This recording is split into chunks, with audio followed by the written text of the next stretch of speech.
I flew for 14 hours, connecting through 3 flights, stuck in a middle seat that wouldn't recline, surviving on a single protein bar the entire journey. I thought I'd endured the worst of that day. I was wrong. When I turned the key in the lock and pushed open the front door, I wasn't prepared for what hit me. Not the comforting darkness or the smell of frozen food waiting to be thawed, but a wave of chaos echoing, laughter, blazing lights, colorful balloons brushing the ceiling, Taylor Swift's music blaring at the chorus, and hundreds of eyes fixed on me. For a moment, I thought I'd walked into someone else's house. But no. The gray rug in the entryway was mine. The crack on the wall was still there, and the picture frame I hung in March was still slightly crooked. I stood frozen. The living room was a sea of people, over 100 too many to count. They raised wine glasses, laughed, and toasted. In the center was Kyle, my younger brother, in a perfectly fitted tuxedo, holding a champagne flute. His cheeks flushed from alcohol and excitement. Above the fireplace, a glittering banner stretched across. He said, "Yes." I don't know how long I stared. Probably just seconds, but in my mind, every shattering emotion stretched like time itself was melting. A stranger turned to her friend, whispering, "Is that Elena from the pictures?" My mother reacted first. She spun around, eyes wide, gasping in surprise mixed with a hint of panic, before bursting into a laugh. "Oh, you're back today. We thought it was tomorrow." Then my father from the punch table turned with a ladle still in hand, speaking as calmly as if reading the weather forecast. "We all agreed, didn't we?" "Your car will be Kyle's wedding gift." I nodded. Not because I agreed, but because I couldn't believe what I'd just heard. No one asked about my flight.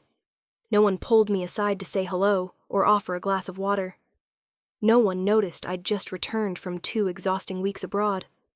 They continued partying as if I didn't exist, or as if I were a shadow passing through a space not meant for me. I set my suitcase by the coat rack, slipped off my dusty shoes, and wove through the crowd, snapping selfies under the soft golden lights. I smiled at a few people staring, unsure if they were relatives or Kyle's new friends. I didn't recognize anyone except my parents. I couldn't find myself in my own home. My name is Elena Langford, 32 years old, senior software engineer at a tech company in Seattle. I've lived alone in this 3-bedroom house for 5 years. I'm the one who installed every smart light bulb, programmed the nightly thermostat schedules, and set up the mesh Wi-Fi, so every corner has a signal. I'm also the one paying the nearly $200 monthly electric bill because my parents temporarily moved in and stayed for 3 years. I'm the one whose name is on the Toyota now being given as a wedding gift without my permission. No, I wasn't angry. I just felt something inside me close, like an invisible door I didn't know I had. It shut gently, silently. No slam. Just a deep, quiet stillness. I walked straight to my room. No one stopped me. No one noticed. I sat on the edge of my bed, glasses still on, hair still in a bun, socks still dusted from the airport.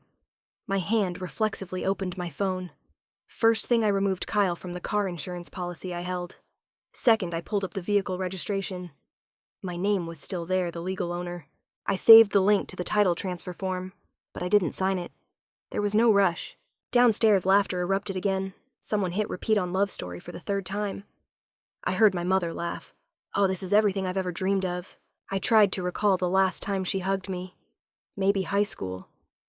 Ever since I became financially independent, I seem to have turned into an automaton.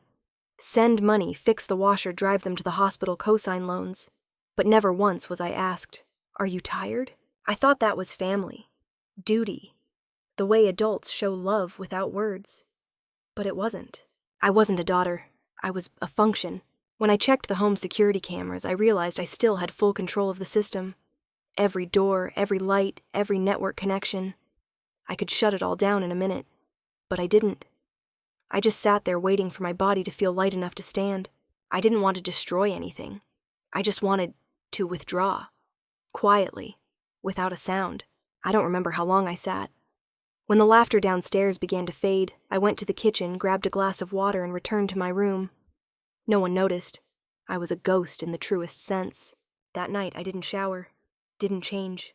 I lay on my bed running a mental to-do list: insurance, phone plans, bank accounts, Wi-Fi, the management system I set up for my mom's company for free. Each item was clear, like I was drafting a plan. Because I was. They didn't ask, didn't get permission, didn't consider. For the first time, I'd do the same. I'd decide. For myself. I stared at the ceiling. Seattle's night was silent outside my window. The hum of traffic faded. Downstairs, they were wrapping gifts, taking photos, singing karaoke. But I wasn't there anymore. Not physically, not emotionally. And in that moment, I thought to myself, this time, I won't piece the fragments back together. I used to believe some things should be given without needing recognition.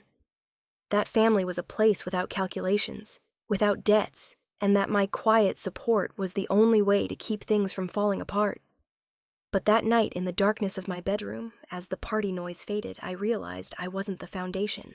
I was the construction material discarded after the house was built. I opened my laptop not to work, but to revisit the silent help I'd given. The small cuts I'd ignored became vivid scars under the screen's glow. Last Thanksgiving. My seat at the dinner table was given to Mrs. Langford, not a relative, but a real estate agent my parents were working with. My dad said casually, "She's handling our house deal, sit on the couch. Okay?" I smiled, stepped back, said nothing. When I went to the kitchen to grab food, my mom just said, "Be understanding, she's a guest." When Kyle got engaged to Anthony, I booked flights for the whole family to meet his fiance's relatives. I used my card because my parents said they'd pay later. They never mentioned it again. When Dad needed emergency heart surgery, I co-signed the hospital bill. I remember clearly in the middle of a board meeting, I got a call from Mom. "Sign for Dad, our insurance doesn't cover enough." I left the meeting, drove to the hospital, no questions asked. They called, I showed up. They needed, I gave. No thank you, no acknowledgement, no grateful glance. It was all expected. And over the years, I reprogrammed myself into a tool fix errors, pay bills, absorb setbacks. But what stopped me cold wasn't the money or the seat. It was the night Kyle called at 2 a.m. The Toyota I'd put in my name because he didn't have the credit was wrecked when he drove drunk, but still wanted insurance to cover it. "Just say I borrowed it. You weren't there." "I'll handle the rest," he said, voice frantic and trembling. I was in San Jose on a work trip, barely awake, but I agreed. I filed a false report with the insurance company. I helped him escape responsibility. And once again, I stayed silent. I didn't think I was being used. I thought it was family love. I didn't know I was trading my identity for acceptance. I can't recall the last time I was called my daughter. Maybe when I could still pay my own college tuition, when I moved out, when I succeeded. The more independent I became, the more they depended on me. But not as a person, as a system. I was the one who installed the smart home system they used, set up automatic bill payments, fixed every glitch in the accounting software Mom used for her small office. I lived like a background server, no name, no emotions, just performance and reliability. And when I stopped appearing in photos wasn't mentioned in the Facebook post, thanking the whole family for preparing Kyle's wedding, I didn't feel sad. I saw one thing: I was never present as a daughter. Only as a resource. I closed the laptop, lying in the dark. Memories flooded back. The time I used my account to buy engagement rings for my sister because her transfer was delayed. When Mom shared my Netflix password with her best friend, but kept my email for renewals. I called those small things, but together they showed me they didn't ask, because they thought they had the right. As parents, they had the right. As my brother, he had the right. And me, who was I asked myself if I stopped paying, fixing, carrying, would I still be part of them? Silence was all I'd learned over the years. But now I realized silence was confirmation. Every time I said nothing, they assumed I agreed. Every time I endured, they thought I was strong. Every time I didn't object, they saw it as a nod. No, enough. I opened my phone, added a new note reclamation plan. I wouldn't announce. I wouldn't argue. I didn't need to prove anything. But I'd start. Quietly. Step by step. First, the car insurance. I'd remove Kyle's access. If something happened, he'd handle it himself. Next, the smart home system at my parents' place. Every sensor camera thermostat, I set them up. I held admin rights. A few clicks and they'd learn to live without me. Then the subscriptions family phone plan, accounting, software, Netflix, Spotify, data security. I'd let them use them too long. I'd also check joint bank accounts, including an emergency fund I set up after Dad's surgery. I contributed 80%, but everyone called it the family fund. Fine, I'd close it. Because from now on, I needed to care for a different family myself. I wouldn't post online. I wouldn't confront them. I wouldn't send letters. Because I understood those who see you as a resource won't notice you as a person until they lose what you provided. This plan wasn't revenge, it was reclaiming sovereignty. I was no longer a line in a budget spreadsheet. I was a person, and people cannot be accessed without permission. I lay back on the bed, eyes wide in the dark. The heater hummed softly. A strange feeling spread through my chest. Not anger, not hurt. A cold, clear awareness like metal. Tomorrow I'd begin, slowly, silently, and I wouldn't piece any fragments back together. I started the next morning with an odd feeling, not heavy like yesterday, not quite at ease, like standing before a long road, knowing I had to walk, but unsure how long it'd take to reach the end. I just didn't want to stand still anymore. I woke before dawn, brewed black coffee, no sugar. From the kitchen window, the first light touched the trees outside, and I felt the quiet of a new day. But inside, I knew a storm was coming from the people who once called me family. I opened my laptop. The blue screen flickered like a reminder. It's time. First, I logged into the car insurance account. Kyle's name was still there, added when he couldn't afford his own car. I clicked remove a few seconds, but it felt like cutting a cord I never thought I could. Next, the bank account. The emergency fund, 80%. My money always called the family fund had been drained for expenses I never knew about. I requested to close it, transferring the balance to my personal account. No warning. By 7 a.m., I opened the smart home dashboard. One suspend license button, and everything would stop, lights, cameras, thermostats. I took a deep breath, clicked confirm. The system flashed, access revoked. I pictured Mom walking into the living room. Lights not turning on, AC silent. She'd probably call me in a minute. My phone buzzed. Elena, the security cameras aren't working. What did you do? Kyle's text. I set the phone down. Then Dad called, but I declined. Another text from Mom. The house phones cut off, no internet. What are you doing? I didn't reply. By 10 a.m., my phone was buzzing nonstop. I stayed silent, fingers moving across the keyboard.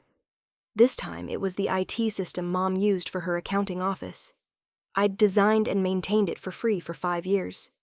I sent a revoke access request to the server. A notification popped up, request processed. She'd need to find another technician. I didn't feel joy or sadness, just lighter. At 11:30, a long text from Dad. You're acting like a child. We're family. How could you do this? We raised you, gave you everything. You can't cut us off just because you're upset. Upset? I laughed. If I were an upset child, I'd have screamed at the party yesterday. But no, my silence was what panicked them. For the first time, they couldn't control me. That afternoon, a relative texted everyone's meeting at Aunt's. They're saying, you're ungrateful. You made Mom cry. I replied, did you ask her why I did it? No response. Around 4 p.m., a package arrived. I opened it, a wooden box, with old photos of me, torn, some edges charred. A note fell out. This is erasing family. I sat still for a long time, fingers tracing the burns. Part of me hurt, but another part saw clearer than ever. They were trying to scare me. They wanted me to think I'd belong nowhere, if not with them. I didn't cry. Instead, I took my phone, photographed every image, every text, every threat.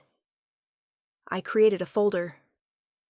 Truth. In it, I saved everything: bills I paid, contracts in my name, emails about borrowed money, never repaid, even the recording of Kyle begging me to cover his car accident. Not for revenge, for clarity. That night, Mom's final text. What are you doing? Do you want this family to fall apart? I stared at the screen, then set the phone down. Family. The word had never felt so hollow. I opened my laptop, the white screen blinking. I started typing. Not accusations, not complaints. Just the truth neatly ordered with dates, evidence. I wrote about becoming the system for my family, always paying, signing, responsible, but never seen as a person. I described yesterday's party, 103 people in my home, the laughter, the car gift announced without my consent.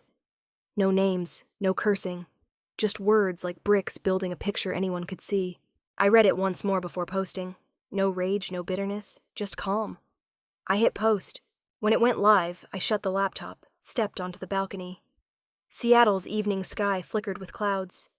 I took a deep breath, feeling for the first time in months that I was breathing for myself. Tomorrow they'd see. Someone would read and ask, what happened to Elena? I didn't care. I didn't need anyone on my side. I just needed the truth to be seen. I went back inside, locked the door. Tonight, for the first time, my bed felt truly safe, and I knew this story wasn't over. A storm was coming, but this time I was ready. Tomorrow, silence would become a voice. I didn't expect a post under 2,000 words to create such a quiet earthquake. The next morning, my phone was flooded with notifications, texts, emails, alerts from social platforms I'd nearly forgotten. The post I'd shared last night about the unspoken, the silences taken for granted, the invisible data I'd become had over 6,000 shares in 12 hours. No names were mentioned, no accusations made. I just laid out the truth with numbers, images, traces of transactions I once thought were voluntary. No hate, no manipulation. Just my story, told by me. And maybe that's why it hit so deeply. Strangers messaged thank you. I was the kid who could handle it, so no one worried about me. A young person commented I thought it was just my family. An older woman shared my post with a caption, "This is what I couldn't say for 25 years of marriage." I didn't know whether to feel happy or sad, but I felt lighter. At noon, a reporter writing about children as family infrastructure emailed for an interview. I hesitated. I didn't want to be the center of attention, but I agreed on condition of anonymity and sharing only facts, no commentary, no judgment. We spoke for an hour. She listened carefully, never interrupting. When I mentioned the car titled in my name, or being sidelined at Thanksgiving for a realtor, she didn't ask. Why didn't you react? She just nodded and I felt believed. 3 days later, the article was published. Title, The Exploited Generation.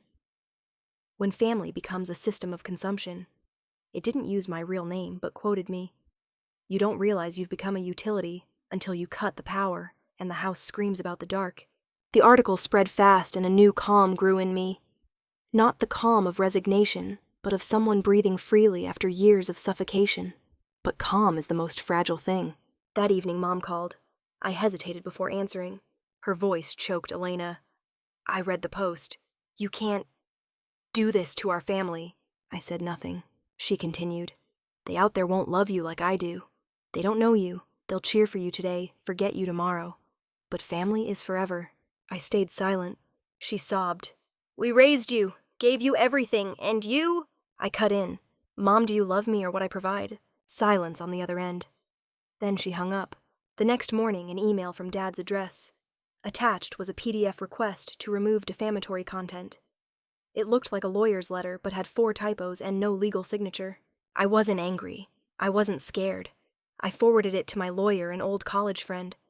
Minutes later, he texted no legal weight. They're just threatening. And Elena, you did great. The evidence isn't defamation. It's truth. I read his message 3 times. Truth. Those 2 words had never calmed me so much. But my family didn't stop. The next day, my aunt, who always sided with Mom, posted publicly implying I was a two-faced child, heartlessly tearing apart our home for fame.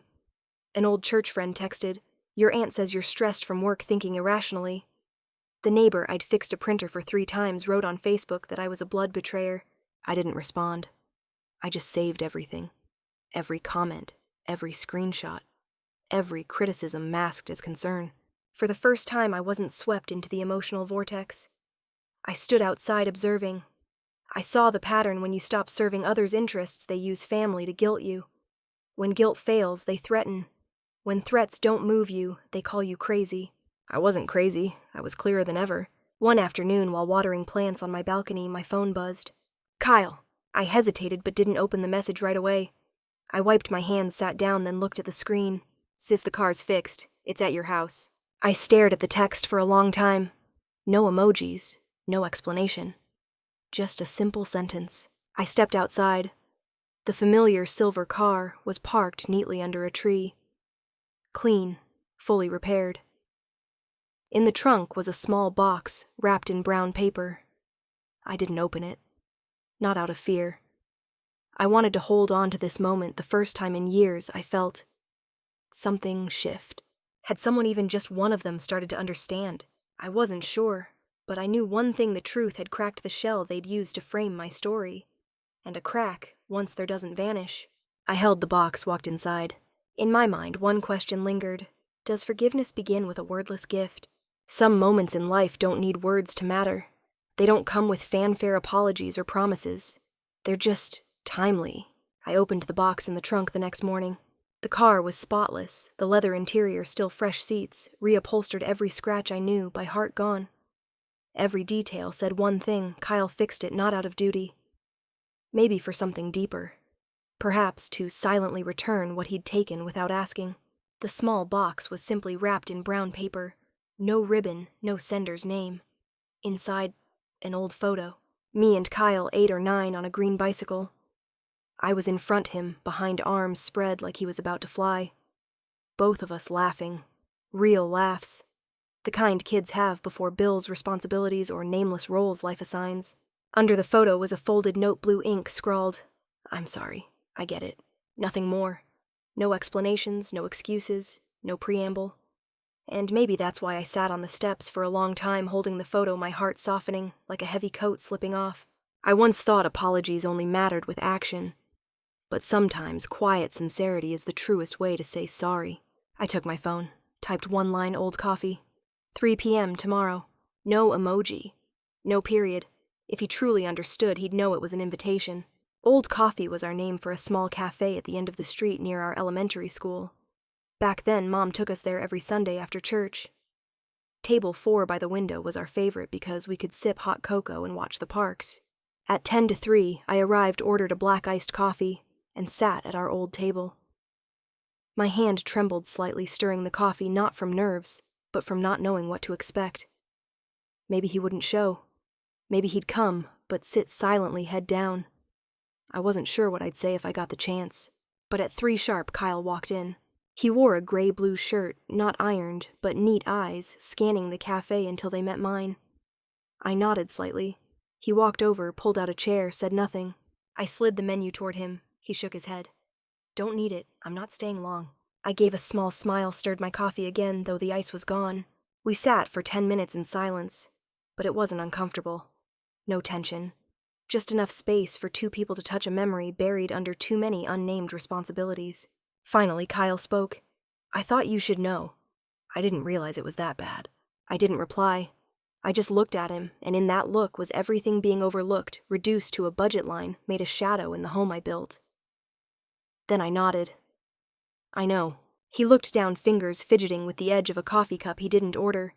"No words are enough. I just thought, maybe I could fix something." I placed the photo on the table. "The boy in this picture has been gone a long time." He gave a small laugh, looked up, not entirely. In that moment, I felt something I thought I'd lost the ability to believe people can change. Slowly, imperfectly. I stood, grabbed my purse. "Let's go." He looked surprised. "You're not mad anymore."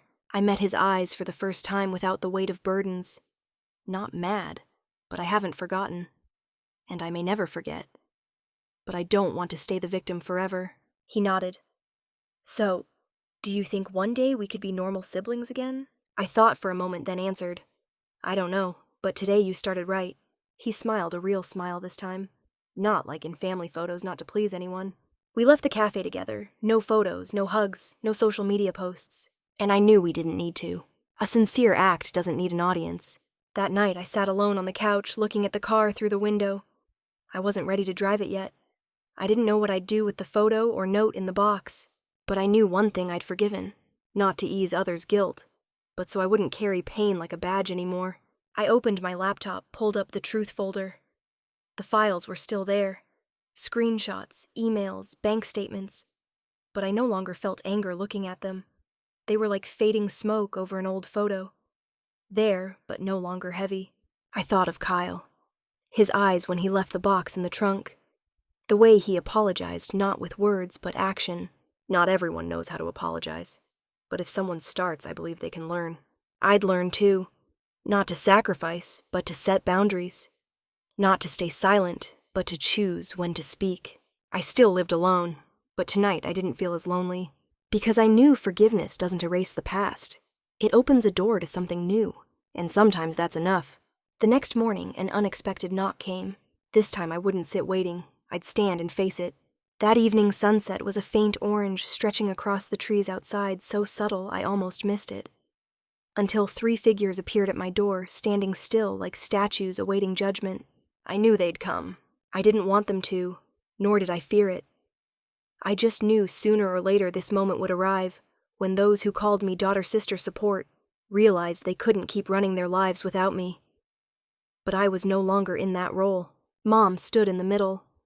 The porch light lit her face, revealing wrinkles around her eyes lines I once thought came from hardship, but now I wasn't sure if they stemmed from love or a habit of playing the victim. Dad stood slightly behind, hands in pockets, eyes on the ground. Kyle, in a hoodie, looked away as if he didn't want to be there. I didn't open the door right away. I stood behind the glass, silently watching, letting the thin barrier give us all time to ask why we were here. Finally, Mom spoke, voice trembling. "Elena, I know, things went too far. We all have faults. But we're right in some ways, too. Maybe we can start over." I opened the door, not to invite them in, but to stand face to face. I didn't step outside. Why now, I asked. The question wasn't for an explanation. It was to see if they truly understood. Dad looked up, speaking slowly, "Because you're our daughter." I nodded, then replied, no anger, no raised voice, "No. Because the system broke, and you can't fix it without me." My words made Dad look away, avoiding my gaze. Mom reached out, almost touching my hand, but stopped. "Elena, we miss you. We don't know how to show it, but we're family." I looked at her. Those eyes that softened me as a child now looked at me, expecting surrender. I didn't. I didn't leave because of the car, or the party. I left because every time I showed up, I was made invisible. I was there, but never seen. No one spoke. I continued. Your daughter, if truly loved, wouldn't be turned into an unpaid sponsor. Wouldn't be pushed out of her seat at dinner. Wouldn't have her name used for loans without asking. And definitely wouldn't be made invisible in her own home. Mom cried. Those tears may be regret, maybe loss, or just a reaction to something she couldn't control. I didn't know. I stopped trying to guess. Kyle met my eyes. I know you've been through a lot, but you're still my sister. A pang ran through my chest, but I held it back. And you're still the one who took my car without asking, because you thought if I wasn't using it, it was yours. He pressed his lips together, nodded. I'm sorry. I nodded slightly but didn't respond. Mom clasped her hands, trying to ease the air. We got it wrong. But can you give us a chance dinner together? No old issues, just one dinner as a family. I let the silence linger, then said soft as a breath, You didn't lose a dinner. You lost me. No one moved. I stepped back, the light behind me, stretching my shadow across the floor. My house, once a stage for uninvited celebrations, gifts I didn't give, but were taken now quiet, truly mine. I'm not angry, I said. I'm not bitter. I'm just done. Dad looked at me for a long time. Something in his eyes, a nameless sadness, or a late realization he no longer held power in my life.